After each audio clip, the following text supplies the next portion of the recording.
Hello everyone, আসসালামু আলাইকুম। Welcome back to Mahmuda's kitchen and blog. তো আজ আমরা আপনাদের জন্য একটি মজার রান্নার রেসিপি শেয়ার করব। তো আজ আমরা তৈরি করব হচ্ছে পাস্তা। তো পাস্তা রান্নার জন্য আমরা হচ্ছে চুলার আঁচটা মিডিয়াম আঁচে রেখে একটি চুলাতে প্যান বসিয়ে নিলাম। তো এখন আমরা প্যানটা গরম হওয়ার অপেক্ষায় থাকবো। যখন প্যানটা গরম হয়ে যাবে তখন আমি এর ভিতরে দিয়ে দিব হচ্ছে 1 পার মতো পানি। তো এই যে পানি দিয়ে দিলাম। এখন পানিটা ফুটার আশায় থাকবো। এখন এখানে দিয়ে দিলাম সামান্য লবণ দিয়ে পানিটা গরম হলেই দিয়ে দেবো পাস্তাগুলো। তো এই যে পাস্তাগুলো দিয়ে এখন আমি হচ্ছে এটা দমে বসিয়ে নিব। এখন হয়ে গেলে আমি ঢাকনাটা উঠিয়ে নিব। আর এই যে দেখেন পাস্তাগুলো সিদ্ধ হলে এরকমটাই হবে।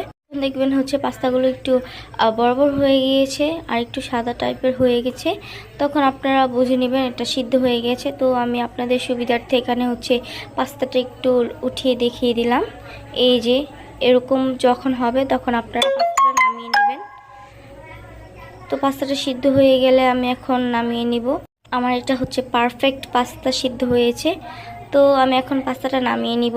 আর হচ্ছে এখানে পানি দিয়ে একটু পাস্তাটা ধুয়ে নিব। খুব গরম ছিল, এই জন্য আমার ধুতে খুব কষ্ট হচ্ছিল। আপনারা চাইলে ঠান্ডা করেও ধুতে পারেন, কিন্তু আমার আজকে একটু তাড়াহুড়া ছিল, তাই আমি যেভাবে ধুয়ে নিচ্ছি গরম অবস্থাতেই। তো দেখতেই পাচ্ছেন যে ধোয়া উঠছে, এর ভিতরে আমি ধুচ্ছি। তো ওই যে পাস্তাটা কিন্তু খুব পিছল হবে যখন আপনারা সিদ্ধ করবেন। তো আপনাদের সুবিধার্থে একটা উঠিয়ে দেখিয়ে দিলাম। তো এই যে আমি এখন একটু একটু করে পাস্তাটা ভালোভাবে ধুয়ে নিব। ভালোভাবে ধুয়ে নিতে হবে। তো ধোয়া হয়ে গেলে আপনারা এভাবে পানিটা ছেঁকে নেবেন।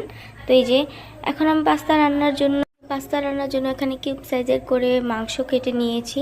আপনারা চাইলে আরও ছোট অথবা আরও বড় করে নিতে পারেন, যার যার রুচি আর কি। আমি একটু বড় সাইজের করে নিয়েছি, আর আপনারা চাইলে একটু ছোট ছোট করে নিতে পারেন। তো আমি এটা ভালো করে ধুয়ে এখন দিয়ে দিচ্ছি লবণ, হলুদ, মরিচ, দিয়ে দিলাম সামান্য লাল মরিচের গুঁড়ো। এখন ভালোভাবে মেখে নিব। আপনারা হচ্ছে এটাতে আদা রসুন, তারপরে জিরা ফাঁকি এগুলোও দিতে পারেন, কিন্তু আমার হচ্ছে আজকে একটু তাড়াহুড়া ছিল, তাই আমি এইভাবে আজকে মাংসটা ম্যারিনেট করেছি। তো এই যে মাংসটা হচ্ছে ভালোভাবে মেখে নেবেন। তো এই যে মাখা হয়ে গেলে আমার ভিতরে ভালোভাবে কিন্তু মশলাটা ঢুকতে হবে। তো মাখা হয়ে গেলে আমি একটা চুলাতে প্যান বসিয়ে দিয়ে দিব হচ্ছে তেল, পরিমাণ মতো তেল দিয়ে দিলাম। তো আপনারা যতটুকু মাংস হচ্ছে ভাজবেন অতটুকুই তেল দিবেন। তো আমি এখানে আমার পরিমাণ মতো তেল দিয়ে দিলাম। এখানে প্রায় 1 কাপের মতো তেল দিয়েছি। তো এখন তেলটা গরম হওয়ার একটু গরম হলেই আমি এখানে মাংসগুলো দিয়ে দিয়েছি। আপনারা কিন্তু আরেকটু তেলটা গরম করে নেবেন,